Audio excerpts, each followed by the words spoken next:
नमस्कार। जोजलपा नेपाल भाषा एकेडेमीका निमित्त अनक मिडियाको प्रस्तुति र कीर्तिपुर नगरपालिकाद्वारा निर्मित रेडियो शिक्षा कार्यक्रमबाट म हरिबहादुर थापा यहाँहरूलाई हार्दिक स्वागत अभिवादन गर्दछु। कीर्तिपुर नगरपालिका वडा नम्बर 6 स्थित आदिनाथ माध्यमिक विद्यालयको म गणित शिक्षक। आज म कक्षा 10 को अनिवार्य गणित विषय लिएर यहाँहरू समक्ष उपस्थित भएको छु। विद्यार्थी भाइ बहिनीहरू, खास गरी यो लामो लकडाउनका कारणले गर्दा कोभिड-19 को प्रकोपका कारणले गर्दा हामी घर घरमै बस्न बाध्य छौं। विद्यालयमा आएर प्रत्यक्ष सिकाइ गर्न सकिरहेका छैनौं। यस उसले गर्दा कीर्तिपुर नगरपालिका र कीर्तिपुर नगरपालिका अन्तर्गतको शिक्षा शाखाले विद्यार्थी भाइ बहिनीहरूलाई रेडियो मार्फत शिक्षा दिने जुन कार्यक्रम बनायो, त्यही कार्यक्रम अन्तर्गत म आज विद्यार्थी भाइ बहिनीहरूका निमित्त विद्यार्थी भाइ बहिनीहरूको माझमा उपस्थित भइरहेको छु। ढिलो भए पनि नगरपालिकाले शिक्षा शाखाले यो कार्यक्रम आयोजना गरेको छ। हामी सबैले नगरपालिकालाई, शिक्षा शाखालाई धन्यवाद दिउँ। र विद्यार्थी भाइ बहिनीहरू, यो रेडियो कार्यक्रमको नजिकमा आइरहँदा विद्यार्थी भाइ बहिनीहरूसँग कलम र कापी साथैमा रहने अपेक्षा मैले गरेको छु। र विद्यार्थी भाइ बहिनीहरू, रेडियो कक्षा लिइरहँदा डिस्टर्ब हुने ठाउँहरूमा नबसिकन शान्त ठाउँमा, आफूलाई सहज हुने ठाउँमा, छुट्टै कोठामा बसेर यो कक्षा लिँदा प्रसारण भएका कुराहरू राम्रोसँग बुझिने, सुनिने र टिप्न आवश्यक कुराहरू टिप्न पनि सकिने हुन्छ। भाइ बहिनीहरू, आज हामी यो कार्यक्रमको सुरुमा अनिवार्य गणित विषयको परिचयात्मक छलफल गर्नेछौँ। कक्षा 10 मा पढाइ हुने विभिन्न 8 विषयहरूमध्ये 6 वटा अनिवार्य र 2 वटा ऐच्छिक विषयहरू हुन्छन्, जुन कक्षा 9 कै ढाँचासँग मिल्छ। विद्यार्थी भाइ बहिनीहरू कक्षा 9 को ढाँचासँग चिर परिचित छन्। अनिवार्य समूहमा पर्ने यो गणित विषय 100 पूर्णाङ्कको सैद्धान्तिक विषय हो। यो विषयमा प्रयोगात्मक अङ्कको व्यवस्था अहिलेसम्म गरिएको छैन। यसैले यसलाई सैद्धान्तिक विषय भन्न खोजेको हुँ मैले। यो विषयको प्रवेश गरिरहँदा विद्यार्थी भाइ बहिनीहरूलाई कक्षा 10 मा के कस्ता पाठ्य वस्तुहरू होलान्, कुन पाठ्य वस्तुहरूको अङ्कभार कति होला र कस्तो ढाँचाका प्रश्नहरू आउँछन् होला भन्ने कौतूहलता रहनु स्वाभाविक हो। त्यसो भएको हुँदा म विद्यार्थी भाइ बहिनीहरूलाई यो ढाँचाको बारेमा केही प्रश्न पार्ने प्रयास गर्नेछु। र विद्यार्थी भाइ बहिनीहरू, कक्षा 10 को गणितका क्षेत्रहरू कक्षा 9 कै क्षेत्रहरूसँग मिल्दाजुल्दा छन्। त्यसो भएको हुनाले विद्यार्थी भाइ बहिनीहरूलाई यो बुझ्न त्यति गाह्रो पर्ने छैन। तथापि कक्षा 9 मा यो बारे अलि व्यवस्थित ज्ञान विद्यार्थीहरूमा नभएको पनि हुन सक्छ। त्यसैले गर्दा म एकचोटि विद्यार्थी भाइ बहिनीहरूलाई यो विषयमा जानकारी गराउँदै म अगाडि बढ्न चाहन्छु र विद्यार्थी भाइ बहिनीहरूसँग साथमा कपी कलम छ भने आफ्ना आवश्यक कुरा आफूलाई आवश्यक पर्ने कुराहरू टिप्न पनि सक्नेछन् र यसमा खास गरिकन अनिवार्य गणितमा कक्षा 9 मा जस्तै 8 वटा विभिन्न क्षेत्रहरू समेटिएको छ। Set, arithmetic, mensuration, algebra, geometry, trigonometry, statistics र प्रोबेबिलिटी। अरिथमेटिक अन्तर्गत कक्षा 10 मा ट्याक्सेसन र मनी एन्ड एक्सचेन्जका कुराहरू राखिएको छ, कम्पाउन्ड इन्ट्रेस्टका कुराहरू राखिएको छ, पपुलेसन ग्रोथ र कम्पाउन्ड डिप्रिसिएसनका कुराहरू राखिएको छ भने क्षेत्रमिति अन्तर्गत यो प्लेन सर्फेसका कुराहरू, एरिया निकाल्ने, सिलिन्डर र अर्को स्फियर, बेलना र गोला भन्छौँ हामी नेपालीमा, बेलना र गोलाको चाहिँ नि सीएसए, टीएसए र भल्युम निकाल्ने कुराहरू, त्यसै गरी प्रिजम र पिरामिडका कुराहरू हामी कक्षा 10 को पाठ्यवस्तुमा छलफल गर्छौँ र बीजगणित अन्तर्गत यो एचसीएफ र एलसीएमका कुराहरू, सर्ड, इन्डेक्स, अल्जेब्रिक फ्र्याक्सनहरू, इक्वेसनहरूको कुरा गरिन्छन्। ज्योमेट्री अन्तर्गत चाहिँ एरियाको कुरा गर्छौँ हामी, ट्रायंगल र चाहिँ नि क्वाड्रिलेटरलको एरियाको कुरा गर्छौँ, कन्स्ट्रक्सनको कुरा गर्छौँ र केही मात्रामा सर्कलमा जान्छौँ।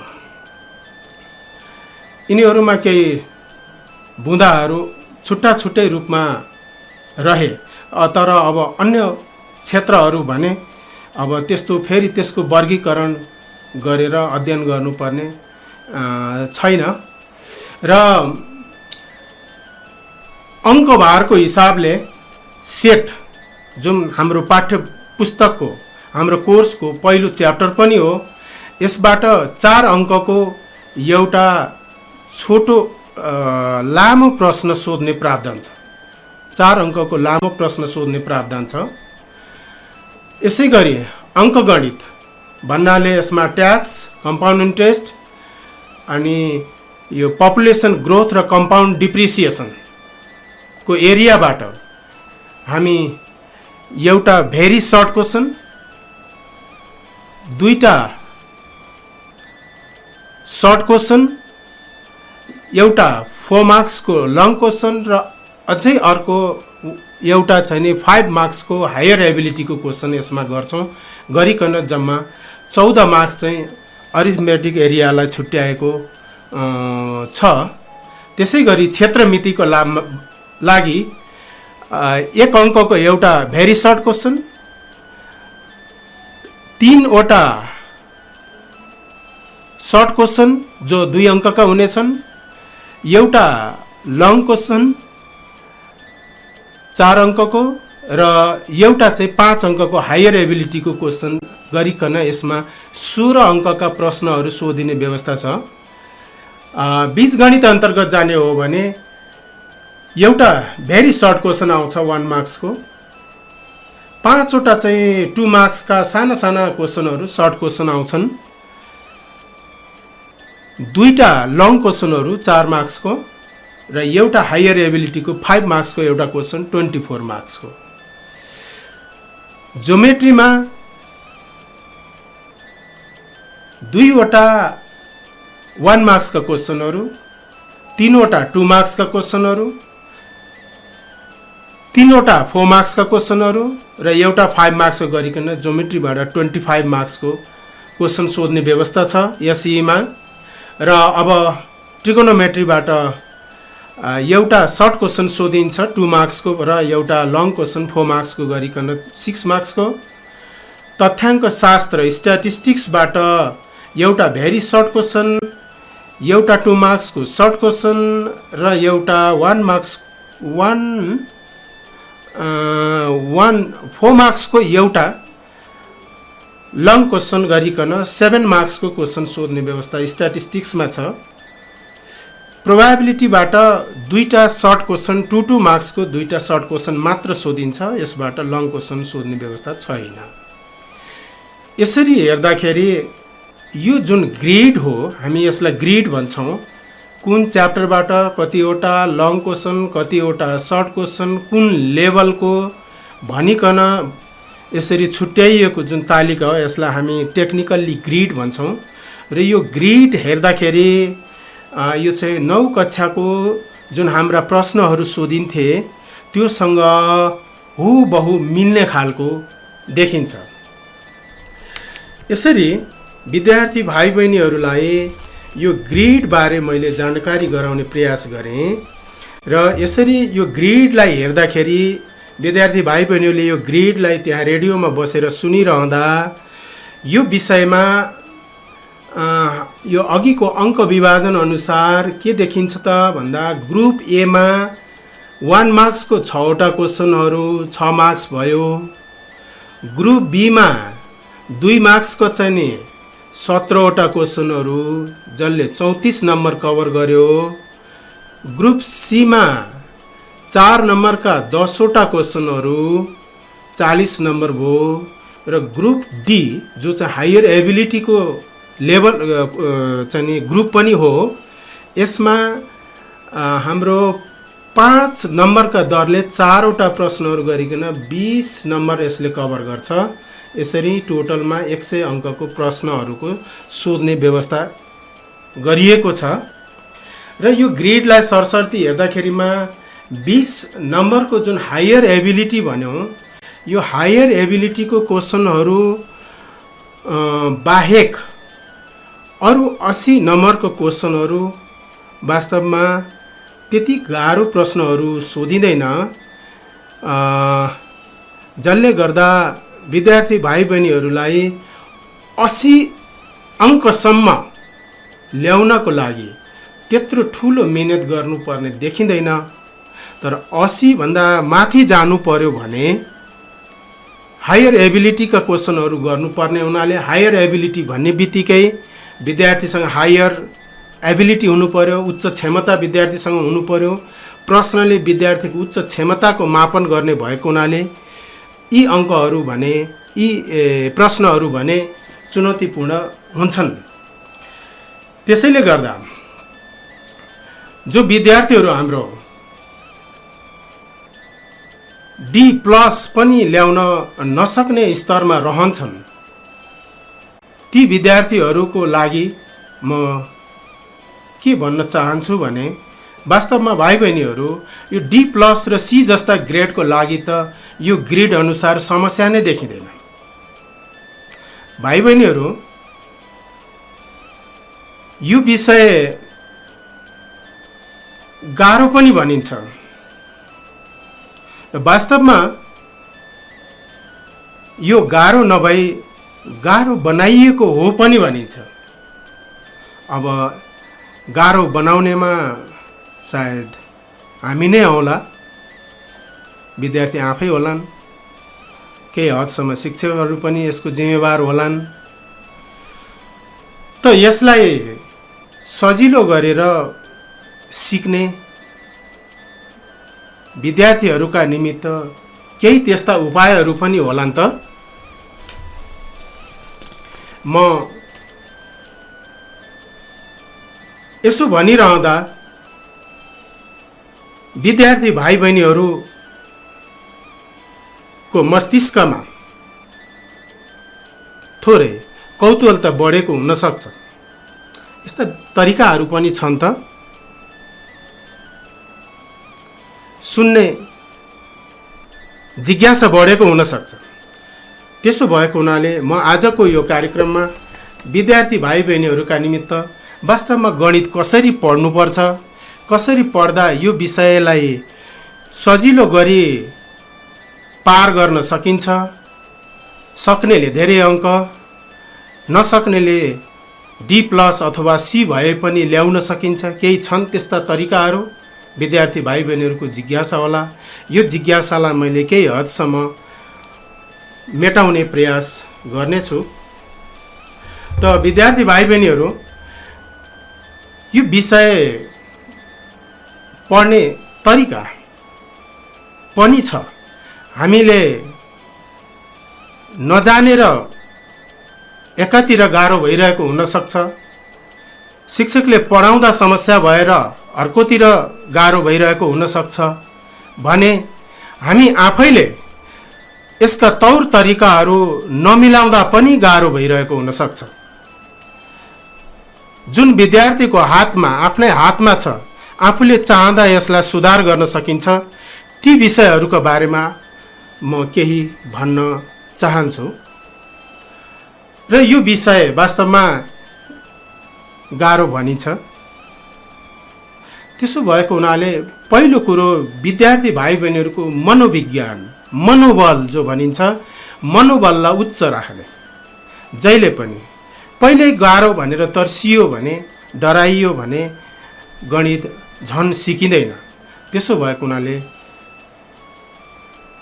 मनोबल उच्च बनाएर म गणित सिक्न सक्दिनँ भन्ने मनोभाव मनमा नराखिकन पढ्ने हो भने 8 बढ्छ, साहस बढ्छ, जसले गर्दा यो विषय पढ्नलाई सहज गर्छ। गणित स्वाभाविक रूपले अलिकति गाह्रो पनि छ, गर्दा गल्ती पनि हुन्छ, तर गल्ती हुँदैमा नआत्तिने। विद्यार्थी भाइ बहिनीहरूमा एकचोटि गर्यो हिसाब बिग्रिन्छ, आन्सर आउँदैन, बीचमा कता बिग्रिसकेको हुन्छ, अनि त्यसपछि यो मैले सक्दिनँ भन्यो, छोडिदियो। अनि यसो हुँदा हुँदै आज गर्यो, भोलि गर्यो, त्यसो गर्दा गर्दै विद्यार्थी भाइ बहिनीको गणितको स्तर चाहिँ झन्झन खस्किन्छ। त्यसो भएको हुँदा कहिल्यै पनि गल्ती हुनु सिक्नको निमित्त फेरि प्रेरणा प्राप्त हुनु पनि हो भनिन्छ। त्यसो भएको हुनाले फेरि कोसिस जारी राख्ने, गल्ती हुँदैमा विद्यार्थी भाइ बहिनीहरू नआत्तिने, विषयलाई हिसाबलाई नछाड्ने, यो गणित सिक्ने अर्को तरिका हो। अर्को तरिका, विद्यार्थी भाइ बहिनीहरू गणित विषयको कक्षामा चाहिँ नियमित हुनुपर्छ है। यो चाहिँ एउटा शर्त जस्तै हो। गणित विषय वास्तवमा चेन अफ नलेज हो। अस्ति पढेकोसँग हिजो पढेको नलेज जोडिएर आएको हुन्छ, हिजो पढेकोसँग आजको नलेज जोडिएर आएको हुन्छ। हिजो र अस्ति म अनुपस्थित थिएँ, आज म कक्षामा छु भने नयाँ कुनै पाठ, नयाँ कुनै कन्सेप्ट सुरु हुँदैछ भने त समस्या नहोला, तर हिजो अस्तिको लिङ्क रहेछ, लिङ्केजबाट आएको रहेछ भने चाहिँ गाह्रो हुन्छ। त्यसो भएको हुनाले वर्ष कक्षामा, गणित विषयको कक्षामा चाहिँ अनुपस्थित नहुने, कक्षामा नियमित भइदियो भने धेरै हदसम्म सजिलो हुन्छ। अर्को, कक्षामा, गणितको कक्षामा, हुन त यो सबै विषयलाई लागू हुन्छ, तर पनि गणित विषयको कक्षामा अझ बढी कडाइका साथ लागू हुन्छ भन्ने मलाई लाग्छ। त्यो भनेको ध्यानपूर्वक पढ्ने बानी गर्नुपर्छ। ध्यानपूर्वक पढ्ने बानी गर्दा विषयवस्तु बुझिने र आफ्नो स्तर सुधार हुँदै जाने हुन्छ। कक्षामा बस्दा कापीमा लेख्दै गरिन्छ, फेरि अर्कोतिर ध्यान लगाउन पनि भ्याइसकिन्छ। यसो हुँदाखेरि गणितलाई गाह्रो पार्छ। त्यसो भएको हुनाले विद्यार्थी भाइ बहिनीहरूले यस्तो कुरामा ख्याल गरौँ। सोध्ने कुरामा नजानेको सोध्न दकस नमान्ने, अप्ठ्यारो नमान्ने, लाज नमान्ने, डर नमान्ने, गणितलाई चाहिँ सोधिकन सिक्ने गरियो भने गणित पक्कै सिकिन्छ। स्कुलमा हामी रुटिन बनाएर 10 देखि 4 सम्मको रुटिन बनाएर पढ्ने गरेका हुन्छौँ। यस्तो रुटिन वास्तवमा स्कुलमा मात्रै होइन, आफ्नो घरमा पनि लागू गर्नुपर्छ। रुटिन बनाएर पढ्ने गरियो भने सबै विषयलाई फाइदा गर्छ। र घरमा उपलब्ध हुने समयमध्ये कमसेकम 2-3 घण्टा नियमित रूपमा म्याथ चाहिँ गर्ने गर्यो भने म्याथ पक्कै सुधार हुन्छ। म्याथमेटिक्स गाह्रो विषय, स्वाभाविक रूपले अलिकति गाह्रो, सबै विषयको एउटै स्तर हुँदैन, डिफिकल्टी लेभल। र हाम्रो नेपाली एउटा उखान छ कि विद्यार्थी भाइ बहिनीहरूले कक्षामा पढ्दाखेरि प्रयोग पनि गर्ने गर्छन्, यदा कदा सर मिसहरूबाट पनि यो प्रयोग हुन्छ होला। 9 दिनमा नौलो हुने, 20 दिनमा बिर्सिने भन्ने एउटा हाम्रो नेपाली उखान छ। केही हदसम्म यो कुरा गणितमा लागू हुन्छ है भाइ बहिनीहरू। अलिक गाह्रो भएको हुनाले यसको पर्मानेन्ट मेमोरीको लागि अलि बढी प्र्याक्टिस गर्नुपर्छ। त्यसो भएको हुँदा बेला बेलामा यसलाई रिभिजन गर्नुपर्छ। त्यही भएर मैले अघि विद्यार्थी भाइ बहिनीहरूलाई रुटिन भने, अघि मैले घरमा रिभिजनको एउटा रुटिन राख्ने घरमा, अनि बेला बेलामा 1 महिनामा एकचोटि, 2 महिनामा एकचोटि आफूलाई के अनुकूल हुन्छ त्यो हिसाबले कोर्सलाई, पढाइसकेको कोर्सलाई रिभिजन गर्दै गर्दा यो हिजो गाह्रो भएको आज सजिलो हुँदै जान्छ। हिजो हेरेर गरेको हिसाब, सरको नोटबाट, सरले पढाएको नोटबाट हेरेर गरेको हिसाब दोस्रोचोटि गर्दा अब आफै गर्न सक्ने भइन्छ। फेरि तेस्रोचोटि गर्दा सायद त्यो हिसाब त अब अरू साथीभाइहरूलाई सिकाउन सक्ने भइसकिन्छ। त्यसो भएको हुनाले रिभिजन चाहिँ म्याथमेटिक्सको लागि एकदमै इम्पोर्टेन्ट टिप्स हो। र यसै गरी केही अरू पनि टिप्सहरू छन्। म